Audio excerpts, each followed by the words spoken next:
Өглөөний мэнд дэлхийн өглөөний мэнд Улаанбаатар дэлхийн монголчуудын эмжил радио 88.3-ыг сонсож байгаа сонсогч танд баярлалаа. 7 хоног бүрийн давуу спасан гарагт 7 цаг 10 минутанд танд хүрдэг дэлхийд өнөөдөр нэвтрүүлэг эхлэхэд бэлэн болсон байна. Өглөөний мэнд цэцэг сайхан амарсан уу? Өглөөний мэнд аргуна сайхан амарсан уу? Сайхан амарсан. За манай дэлхийд өнөөдөр нэвтрүүлгийг хөтлөх цэцэг болон хөтлөгч аргунаар найруулагч Чамботтой хамтран хүргэн манай өнөөдрийн дэлхийд өнөөдөр нэвтрүүлэгтээ олон улсын Улаанбаатарын их сургууль дэлхийд гарах гар сүрэтээр хамтран ажиллаж байна. За мөн тажигнах дууг март ураатай орчныг мэдэр дуу чимээгүй Монголын төлөө ураатай бат хүлэг офицерээс хамтран ажиллаж байна. За өнөөдөр 2025 оны 4 сарын 29-ний өдөр тохиож байна. За энэ бол он гараад 119 дахь өдөр, он тусахад 246 хоног үлдсэн байна.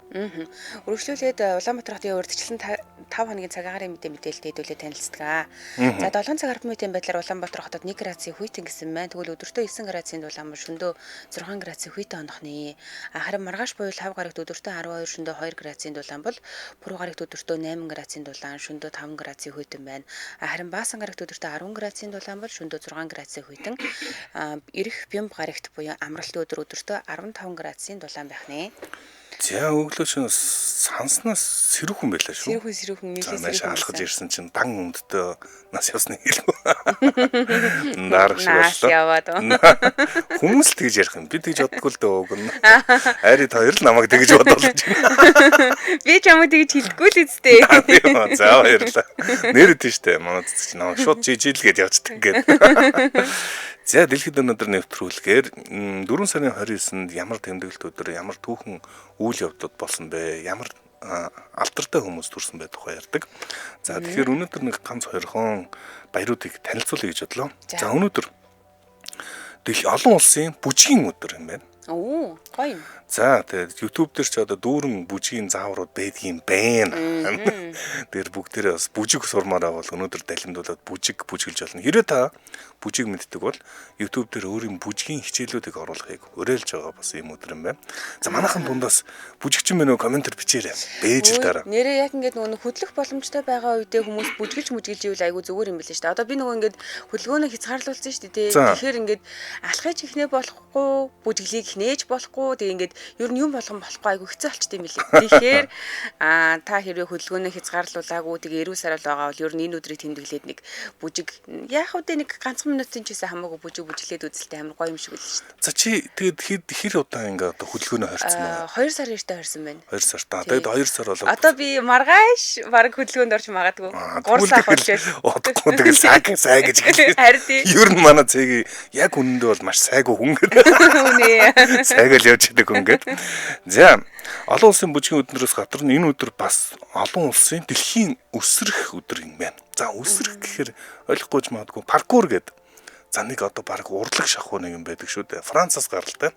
За ийм одоо хотын энэ тэнд одоо өсөрж дээгүр доогуур өсөрж хариж идэг тийм урлагийг өсөрдөг үү? Барилга дээр ингээд барилга дээр өсөрдөг тийм урлаг гэх юм уу, спорт гэх юм уу. За нэг юм төрлөөдөг. За энэ паркурчид энэ өдрийг за бид нар дэлхий дээр өсөрнэ гэсэн уриатаагаар дэлхийн өсрэлтийн өдөр гэж тэмдэглэдэг юм байна.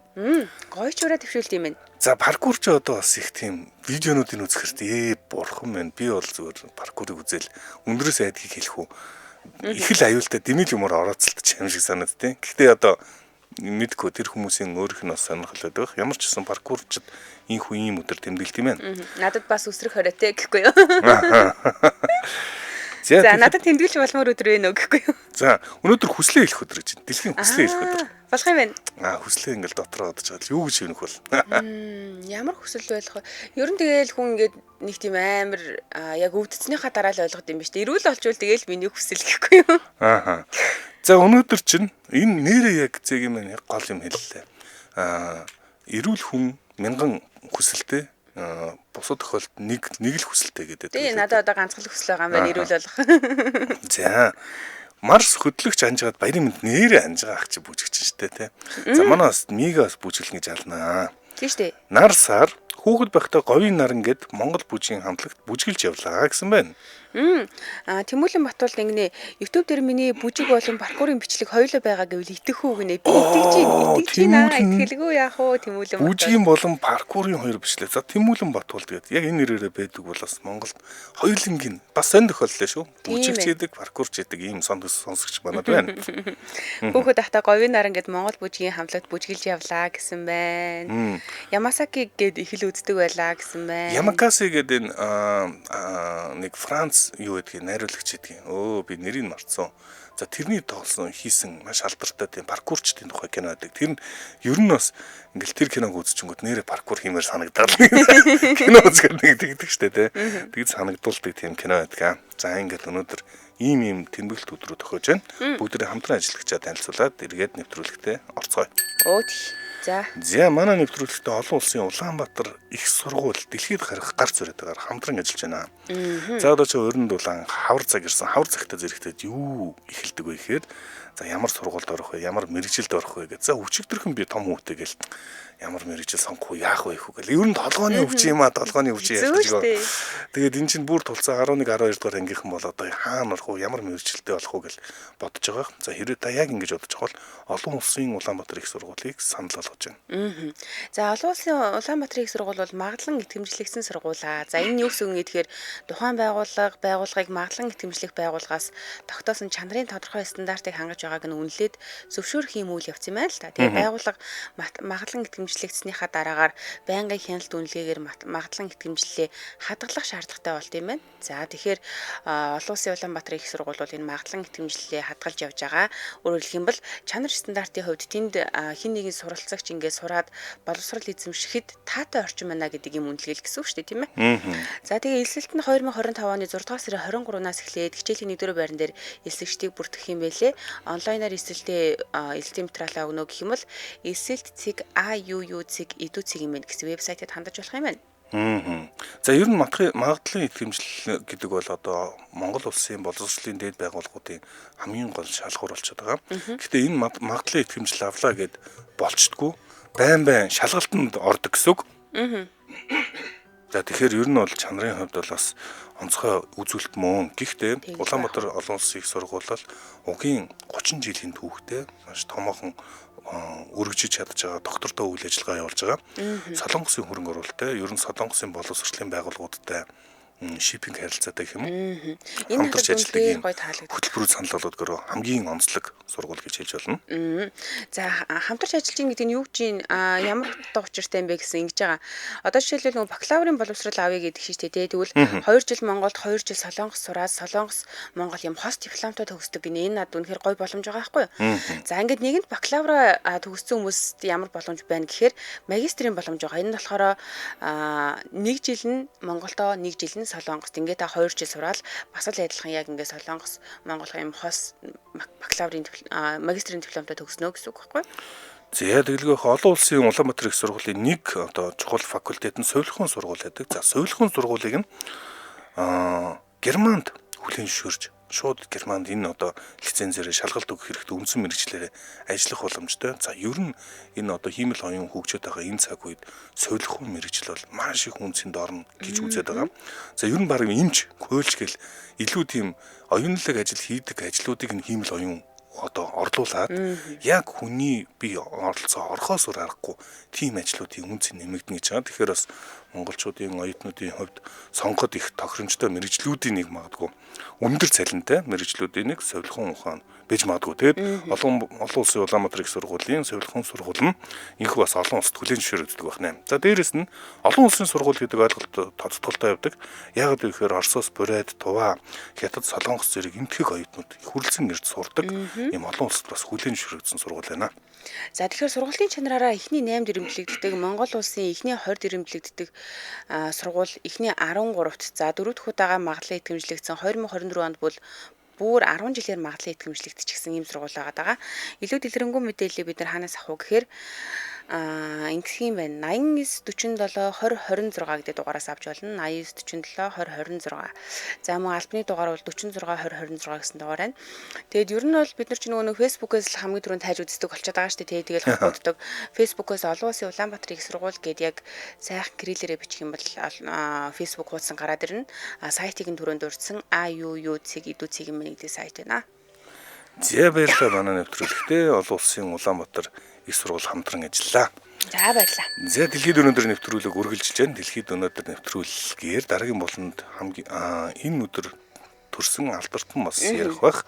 За энд Дукана сүрийн гэсэн маань ээж маань бүжгээр хичээллээд эхэлсэн гисэн баярын мэнд хүргэжий гинэ. Оо гоё. Зөв. За өнөөдөр түүхэн төрсэн алдартай хүн би нэг хоёр хүний намтар ярихаар авчирсан. За нэгдүгээр нь болохоор 1957 онд Daniel Day-Lewis гэдэг юм хүн төрсэн байна. Daniel Day-Lewis. За энэ хүн хин юм бэ гэхээр 3 удаа Оскарын эрэгтэй гол дүрийн шагналыг авсан цорын ганц эрэгтэй жүжигчин юм байна. Тэгээ өчтөр хоёлын нөгөө Bounty гэдэг 1984 онд кино болсон мэлээгээ ярьсан билээ шүү дээ. Тэн дээр бас тоглосон билээ шүү дээ. Тийм үү. Хэдэн оныхт нь тэгэхээр 84 оных нь 84 оных. Mel Gibson-ных нь тийм. Mel Gibson-тэй тоглосон гэсэн. Гэхдээ нөгөө нэг юун дээр арал дээр байдаг нэг хэсэг бүлэг хүмүүс жоохон туслах дүрэл бүтээсэн юм шиг үлээ. Яг гол дүрийн хэдэд бол харагдахгүй байсан. Тэгэхээр 3 удаа Оскар эрэгтэй гол дүрийг авсан ийм гайхалтай жүжигчний талаар бид нар ярина. За хоёрдугаарх нь 1970 онд төрсэн Андре Агаси гээд дэлхийн номер 1 тамирчин. Энэ хүний талаар ярина. 8 удаагийн Grand Slam-ийн авраг болж исэн за ийм хүн байгаа. Өнөөдөр 55 нас хүрч байгаа юм билэ. За эхлээд хэдүүлээ Daniel Day-Lewis гэдэг энэ хүний намтартай танилцъя. За ер нь бол кино урлагийн түүхэнд хамгийн их хичээл зүтгэлтэй кино урлагт хамгийн их бие сэтгэлээ зориулсан жүжигчдийн нэг гинэ. За тэгээд There Will Be Blood, Lincoln, My Left Foot гэх зэрэг юм 3 киногоор Оскар хүртсэн байт юм байна. Lincoln-ийг бол үзсэн шүү дээ аргун тий? Үгүй. Тийм үү? Үгүй үзэг. За. Би Lincoln-ыг үзсэн. Ер нь бол айгүй гоё кино болсон билээ. Тэгээ яаж тэгж лаг жүжиглсэн. Lincoln ч ингээд нэг айгүй өндөр турхай тэгэл ингээд цаанаас нэг юм ядрангуу царайтай хүлэн ингээд доголж халахдаг гэл ингээд тийм хүн штэ ер нь бол тэр сүүлд гарсан Netflix-ээр гарсан хөлбөр нь мөн үү? Мөн баха. Тэгвэл тэрийг нэг үзсэн. Тэгээ яг бүтэн үзээгүй. Би бүтэн үзсэн. Тэгээ тэн дээр болохоор би жүжиглэлтийг харчаад энэ ямар амар лаг жүжиглсэн бэ? Хөлөө яаж ингэж хүртэл дагаж ингэж лаг сайн алхаад байна гэж бодсон байхгүй жүжиглэлт нь айгүй гоё амьд байгаа гэсэн. Тэгсэн чинь манай хүн энэ дүрээрээ Оскар авсан юм билээ штэ. Тэгээд нөгөө энэ манайхны бас нэг сайн мэдэх кино нөгөө Сүүлчийн Могикан гэдэг кинод тоглосноор мэдэх байх. Хин цэгийн Сүүлчийн Могикан үзсэн юм уу? Тэр чинь ер нь нэлээд бүсгүүчүүд бас нэлээд шуурладаг кино. Би саяхан үзсэн штэ. Бараг нэг сарын өмнө жилөө. За манай ихч дүүнэр бол гэлээ. Тийм тэр гоё кино байсан байлээ. Ээж эхлээд нөгөө би үзчихсэн чинь наад ерөөс нөгөө ингээд тоохгүй намайг гэсэн чи яг ингээл дундаас хойшоогоо ээж ингээд сонсож байгаа бол нэг мэс чи миний хажууд ирээ цай өрөөс уцаа хамт үзчихсэн шүү дээ. За тэгээд энэ жүжигчний хувьд бол 1957 оны 4-р сарын 29-нд Лондонд төрсөн юм бэлээ. Аав нь болохоор бүр Английн маш алдартай яруу найрагч байсан гинэ. Яруу найрагч зохиол Cecil Day-Lewis гэдэг юм хүн байсан бол ээж нь жүжигчин хүн байсан. Jill Balcon гэдэг хүн. За тэгэхээр энэ хүү хэдийгээр нэг юм соёлтой урлагийн гэр бүлд төрсөн ч гэсэндээ багтаа асар их ганцаардал мэдэрдэг байснаа хожимд урсан байт юм байна. Уг нь бол ингээл урлагийн хүн аав нь зохиолч ээж нь жүжигч ингээл тэгэхээр энэ гэр бүл нэг тийм яаж исэн ч хүүхдээ ганцаардуулахгүй юм шиг сонсогдож байгаа боловч тийм биш юм байна л да. Тэгээ бүр ингэж ярьж байсан. Би өөрийн сэтгэл хөдлөлийг илэрхийлж чаддгүй яах учраа ойлгодоггүй хүүхдээсэн гэд. Тэгэхээр ганцаардал нь бүр ингээд нөгөө ямар үед баярлах хэвээр ямар үед гуниглах хэвээргоо ч хооронд нь ялгаж чаддгүй ийм хүүхдээсэн гэж өөрөө ярьсан бэлээ. Тэгээд аав нь 2 настай байхад нь хор тавдраа нас орсон бол ээж нь ер нөгөө амьдралаа болгох гээд ингээд нэг жоохон нэлийн завгүй ажилдаг байсан болтой юм лээ. 12 настай байхдаа Sunday Bloody Sunday гэдэг ийм жижигхэн кинонд дүр бүтээсэн юм байна. Тэгээ ингэж явж агаад 17 настайдаа Английн нэр хүндтэй жүжигчдийн сургуульд илсээд за энэ сурч байхдаа бүх зүйлийг яг бодтой юм шиг хийх ёстой гэсэн юм үзэлтэй болсон гинэ. Тэгээ энэ нэг acting method гэдэг ингээд арай өөр драмын нэг тийм урсгал эд юм билээ бүр ингээд яг орж жүжиглдэг гэх юм уу. За тэгээд яг энэ үзэл бодлосоо болоод ер нь нэлээх шүүмжлэл өртдөг юм байна. За зарим шүүмжлэгчид болон хамтран ажиллагчид нь түүнийг юу гэж шүүмжилдэг үү гэхээр түүний яг нэг хитрхи автаж жүжиглээд идэг энэ хэв маяг нь ер нь туйширсан. Тэгээд аргаад байна гэдэг. өөрийгөө бүр гимтээдэг золиослдог гэж шүүмжилт юм байна. Тэгээд нэрнгээс ингээд яг фактуудыг сонссон чинь одоо жишээлбэл кино зураг авалт болж байгаа шүү дээ тий. Тэгээд кино зураг авалтын талбай дээр түүнийг ингээд яг бодит нэрээр нь Даниэл гэдээ дуудахаар амар уурлаад идэг гинэ. Яг ингээд дүрдээ орсон байж байгаа чинь намайг дүрийн нэрээр дуудаач гэдэг. Хүүх тийм үү. Яста нөгөө дүрдээ орно гэж хэлдэг шиг бүр яг тохирсон юм шүү дээ.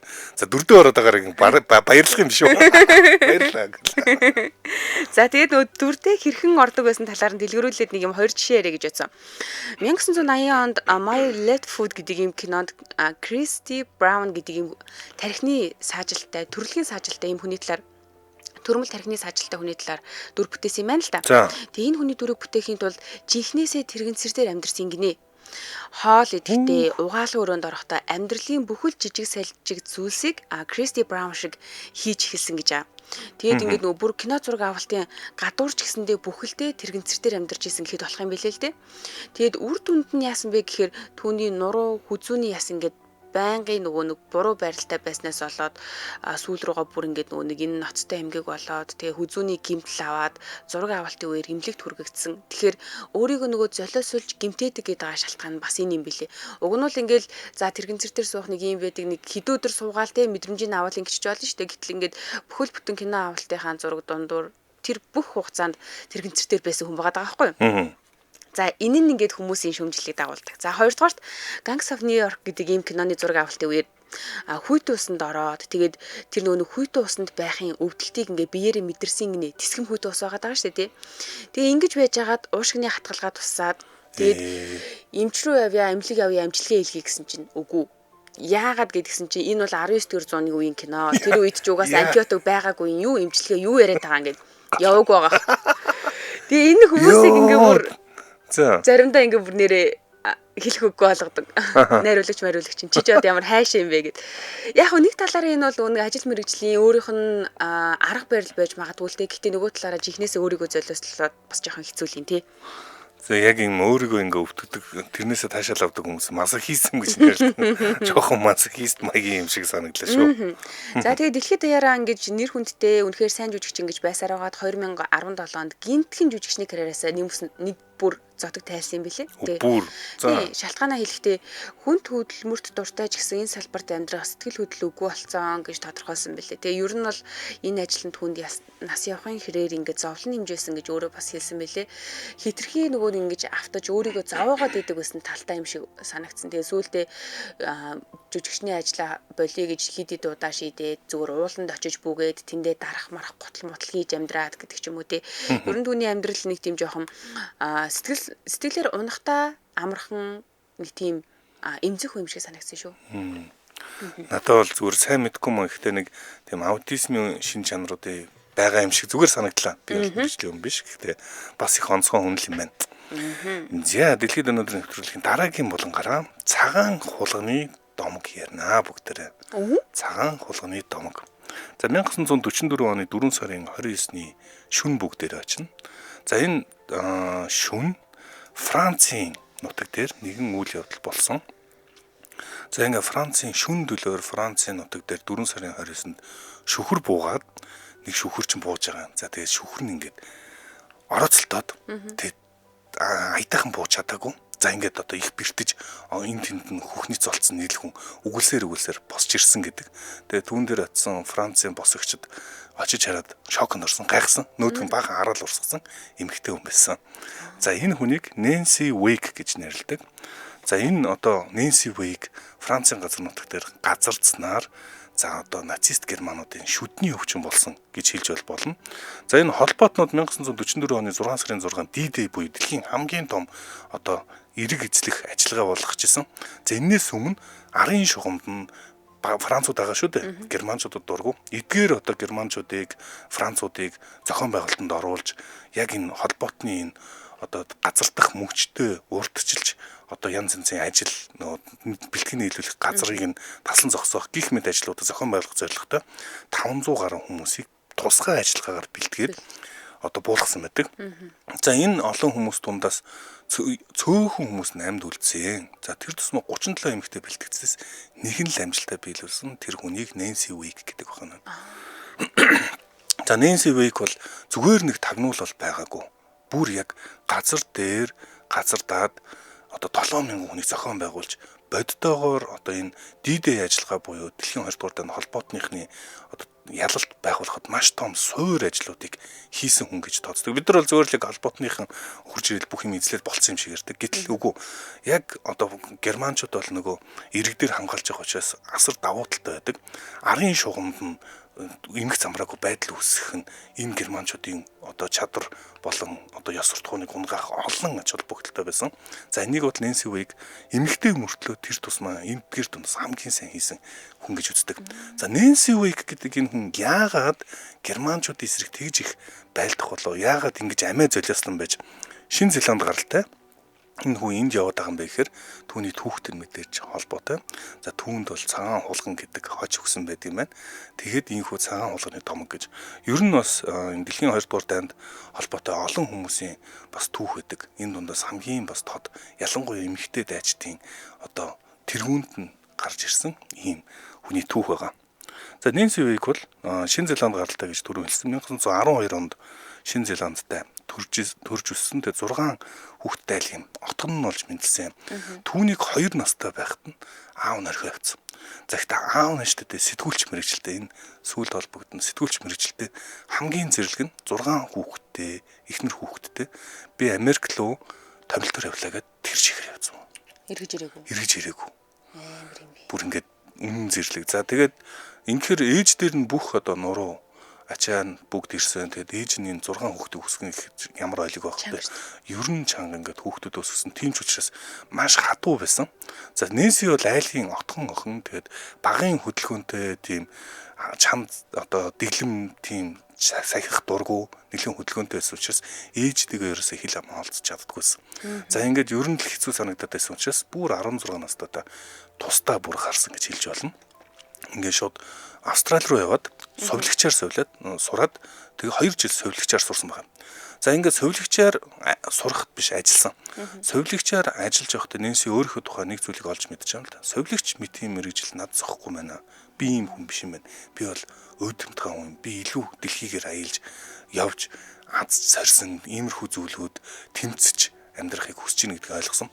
За ингээд 2 жилийн турш мөнгөө хоригдлуулад Нэнси Вейк Лондонд зорьсон байдаг. Лондонд очиж юу хийсэн бэ гэхээр сэтгүүлчийн мэрэгчлэр сурсан байгаа. Сэтгүүлчээр сураад сэтгүүлчийн илүү түн зогч л та. За ингээд шууд Hearst Newspapers гэдэг Hearst-ийн олон улсын сэтгүүлчээр ажиллаж эхэлсэн. За ингээд энэ үед хамгийн том Европын үйл явдлын төв бол Парис хот байсан.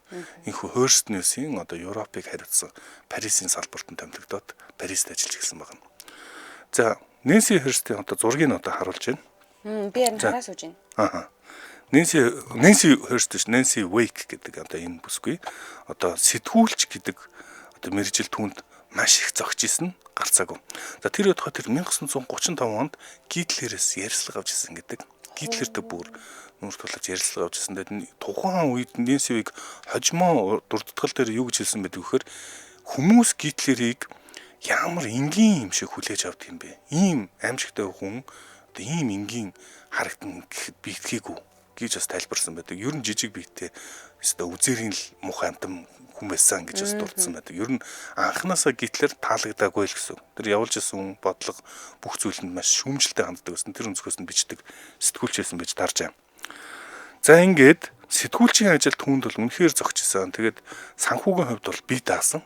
За Европын дээдсийн хүрээлэн бас ингээд сэтгүүлч учраас ороод олон хүмүүстэй танил болж эхэлсэн байгаа. Францын Парис хотын. За Парис нэг зөвхөн одоо мэдээ сэтгүүлчийн ажил биш, нэгэн зүйлээ олсон, хайраа олсон байдаг. За Анри Фьока гэдэг алдартай бизнесмен залуутай Нэнси Вейк танилцаад 1939 онд хурмаа хийсэн. За бүгдээрээ санаж бол 39 он хурмаа хийгээл энэ их жаргалтай, их тансаг амьдралаа гэж бодсон чинь энэ сайхан амьдрал нь мэдээж хэрэг тийм удаан үргэлжлээгүй. Өөрөөр хэлбэл 1940 онд нацист Герман Франц руу довтлсон байдаг. За ингээд тэдний амар амьдрал одоо тансаг байдал бол удаан үргэлжлээгүй. Ерөөсөө нэг л мэдгээд хар дарсан зүүд болж хувирсан. За Германы хайран бол Францыг маш амархан эзэлсэн байдаг. Тэгэд Нэнси энэ үед зүгээр байж болох талаас зүгээр байгаагүй. Энэ хүн өөрөө угийн л тэмцэх тавилантай гэх юм уу, тийм сэтгэл зүйтэй учраас Германы дор байгаа Француудын одоо нууцаар одоо еврейчүүдийг алж исэн, эсвэл янз бүрийн улс төрийн хэрэгтнүүдийг алж исэн, хорж исэн учраас эднүсийг гаргаж өгөх одоо зуучлах, гадагшаа гаргахтай нацист Германы гараас мулдрахад гол ажлыг хийдэг байсан ийм хүн байгаа юм. За инкинд бол маш их эрсдэлтэй ажил хийж одоо явдаг гэсэн гэж хэлж болно.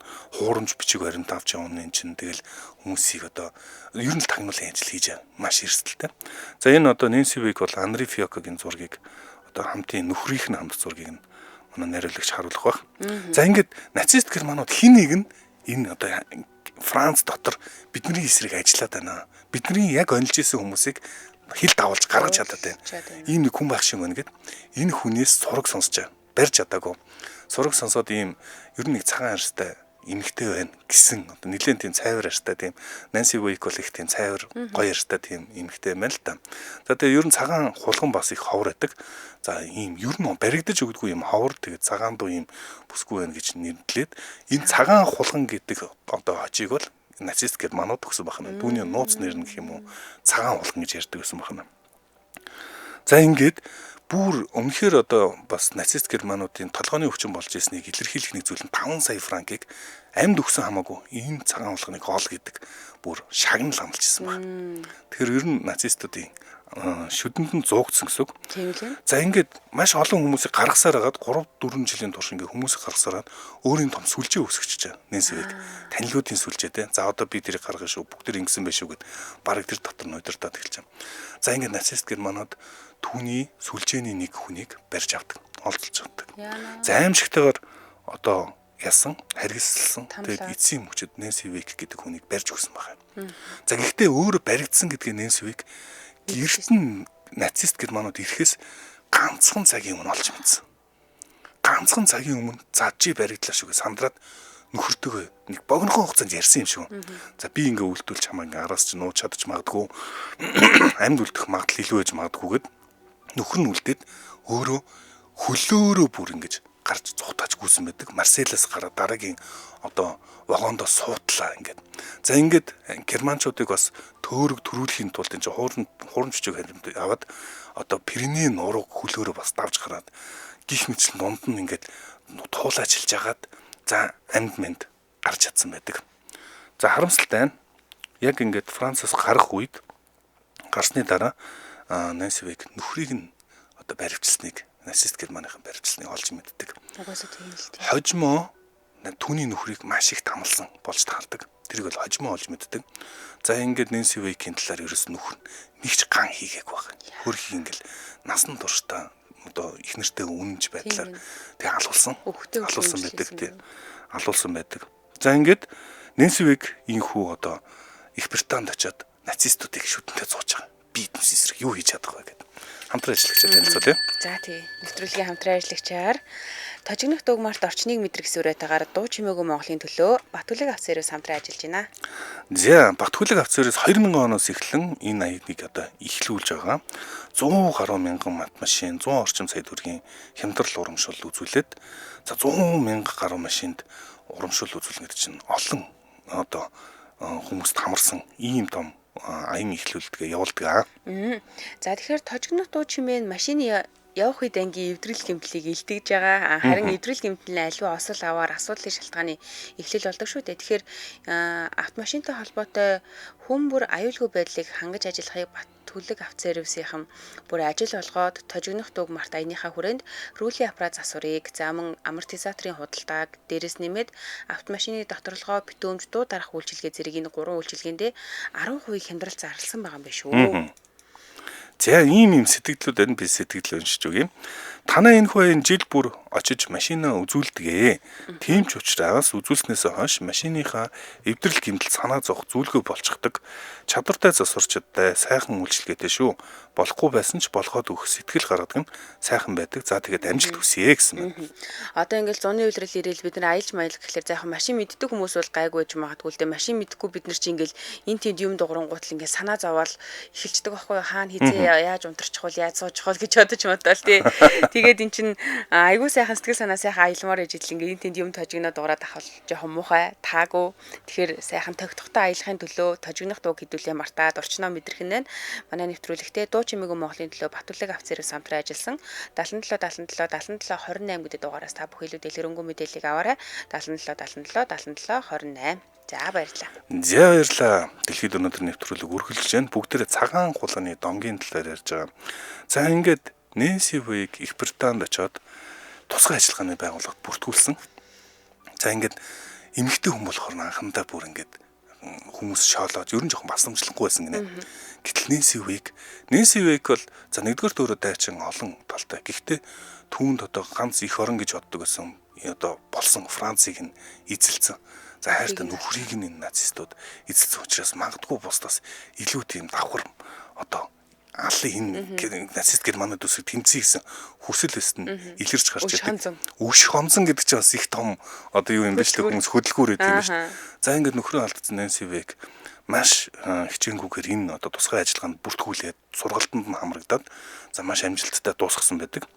За ингээд нөхөр нь одоо баригдсан Америкко баригдсан за тэр тарчлааж ясныг дотроо мэдсэн л болж байгаа. За тэгээ түүнийг нөхрийг нь бол одоо юу буудан хороосон байж тардаг. За нөхөр нь юу хилээгүй учраас Нэнси Вэйг бас амьдулсан гэсэн үг. Хэрвээ зүгээр хилцэн л бол тэр чинь энэгээр явна тэр хавар чангаддаг гэл баригдчих магадaltaй байсан. За ингээд бас давхар Нэнсид бас давхар нэг тийм сэтгэл зүйн ачаа байсан юм та. За ингээд бид нарын өнөөдрийн одоо 4 сарын 29-ний шөнө 1944 онд инхүү Нэнси Вэйг тус одоо Францын газар нутгаар газардсан. За бараг нисэд өгчих байтал анзаар амьд үлдсэн. Тэгээд үгэлсээр босч ирсэн гэдэг. Энийг нь одоо хүлээжсэн Францууд нараад бас бүр энэ зарим нь инээс ингэж ярьд юм байлээ. Ингээд нэг өвдцсэн ингээд хамаг юмараа ингээд бэлтцсэн нэг бүсгүй тэгэл өглөө босч ирэхээр нэг хинээдтэй харагдчихсан гэж ярьдаг. За тэгээд хүнд гимтээгүй ер нь бол хүүхнээц болсон. Барагтай юм бишгүй бүхрээс одоо шүхрээр инхүү буугаад ажилдаа орж эхэлсэн байна. Ингээд нутгийн эсэргүүцлийнхэн дээр түүнийг ирээд зохион байгуулалтанд орнороод 7000 хүн доороо зохион байгуулж чадсан. Инхүү одоо Германы одоо шугамын ер нь дайн гэдэг чинь эргээд нөгөө эдийн засгийн л асуудалсгүй бол нөгөө юу гэдэг чинь хангамжийг нь нийлүүлэх төр шугамуудыг нь одоо зогсоох хорлон сүдэх ажиллагаа хийх гих мэтэр жинхэнэ одоо германчуудын цагаан хулгана бүр илүү нэгт гаргасан байдаг гэх юм уу? Ийм байдаг юм байна.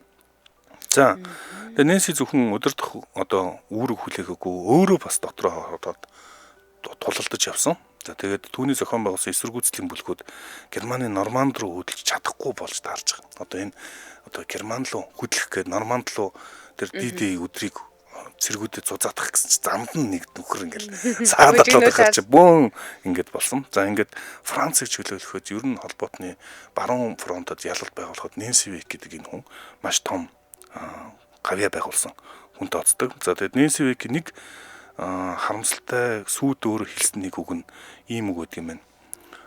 Би нөхөртөөгөө их цаг зарцуулж чадаагүй тэ хамгийн их харамсаж байна гэж. Ер нь нөхөртөөгөө сунгуудаа хэдхэн сар болол ер нь дан болцсон. За тэгээд нэг олигтой сайхан цаг зарцуулж чадаагүй гэдэг. За энэ болгоныг өөрөө сүултээ хожимо дурдтгал дээр тэмдэглэсэн байдаг. Сэдвүүлсэн кино гэдэг юм шиг шүү дээ, тий? За ер нь тийм кино олон байгаах. Мэдээж хэрэг ийм түүхийг одоо кинод бүтээлчд яаж зүгээр арих вэ? Гайхамшигтай түүхтэй бүсгүй. За баярлаа. За хоёлоо дуусахгүй дахиад нэг юм ярих уу? Найруулагч бол нэг 53 4 хүртэл явж болно л гэсэн орой хийсэн юм чинь. За тэгвэл Андре Агасигийн түүхийг хоёлоо намтартай танилцаад, товчхон байдлаар танилцаад өнгөрчий тийм ээ. За энэ хүн болохоор 1970 оны 4-р сарын 29-нд Америк нэгдсэн улсын Лас Вегаст төрсөн. Тэгээд аав нь угаасаа олимпийн боксч юм байсан юм байна л та. Аав нь дэлхийн номер 1 тамирчин болгоно гэж хүүгээ юу яагаад бэлтгээд хичээллүүлээд шийдээд тэгээд Андрэг бүр бараг төрсэн цагаас нь эхлээд маш хатуу бэлтгэлд оруулсан юм билээ. Тэгээд ар гэрийнх нь аав нь маш их хатуу ингэж шахаж шаарддаг. За бүр ингэж ингэдэг байсан юм байна. Гэрийнхээ хашаанд ингэж автомат бөмбөг цохогч машин угсарсан. Тэгээд Андрэг өдөрт 2500 бөмбөг цохиулдаг байсан гинэ. Бүр багт нь ингэж амар одоо дарамталдаг байсан гэх юм уу. Тэгээд өөрөө хожимд урсаж ярихдаа би тенсийг үзэн яддаг байсан. би бүр хүүхэд байх эрхгүй байсан гэж өөрөөр хэлбэл аав нь хүүхдэд дэлхийн номер 1 болохын тулд хүүхэд насыг нь хулгайлцсан л гэж хэлж болж байгаа байхгүй. Тэгээд 16 настайд мэрэгжлийн тест ороод тэгээ урдлахгүй бүрийн чинь ингээд үнэхээр суперод болж чадсан. Нэгдүгээрт мэрэгжлийн хувьд хоёрдугаарт гадна дүр төрхийн хувьд бол ингээд үнэхээр охид хүүхдүүдийг араасаа хойлруулж исэн юм бэлээ. Урт төстэй, тод өнгийн хувцастай, шилтэй имиж бүрдүүлээд тэнгэрийн од мэт ингэж хүмүүсийн анхаарлыг татчихсан байгаа байхгүй. Тэгээ Nike-тай хамтраад Images Everything буюу нэг ийм реклам хийгээд тэгээд бүр загвар спорт хоёрын холимог юм шинэ од төрсөн гэж хэлж болж байгаа юм л та. За тэгээ 1995 оны 4-р сарын 25-нд ингээд албан ёсоор дэлхийн номер 1 мэрэгжлийн теннисчин болоод авлаа. Тэгсэн энэ үед одоо залуучуудын суперстартуудыг дэлхийн хэмжээний авраг гэж тооцогдож байлаа л да. Гэтэл 1990-ад оны их үеийн амжилт нь хэсэг хугацааны дараа бүтлгүүтэл болж хуурсан. Энэ бол хувийн амьдралаасаа шалтгаалаад маш их уналтанд орсон юм билээ. Тэгээ уг нь бол 1996 оны Атлантын олимпиад алтан медаль хүрсэн ч гэсэндээ яг нэг жилийн дараа буюу 1997 он бол өөрийнх нь дурснаар амьдралын хамгийн харанхуй үеийг энэ үед яасан гэхээр ранкараа дэлхийд 141-т бичигдээд эхэлсэн. Номер 1-т байсан хүн 141 рүү бичигдэн гэхээр энэ бол аимшигтай үстэй те. Тэгээд юунаас болсон гэсэн чинь хувийн амьдралаас нь болсон юм билээ л дээ. Хамгийн анх нөгөө эхний гэрлэлтээс нь болсон гэж хэлж болж байгаа. Эхний гэрлэлт нь болохоор юу байсан юм бэлээ? Алдартай загвар өмсөгч байсан юм бэлээ.